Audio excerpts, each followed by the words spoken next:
সরকারি ছুটির দ্বিতীয় দিনে পর্যটকে কানায় কানায় পরিপূর্ণ হয়ে উঠেছে পটুয়াখালীর কুয়াকাটা সমুদ্র সৈকত।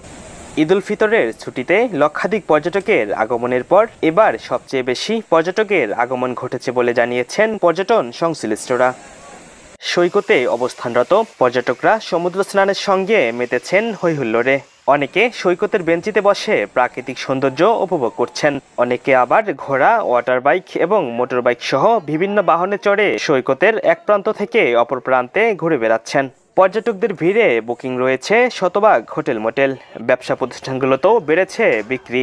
এদিকে পর্যটকদের নিরাপত্তায় তৎপর রয়েছে বলে জানিয়েছেন কুয়াকাটা ট্যুরিস্ট পুলিশ।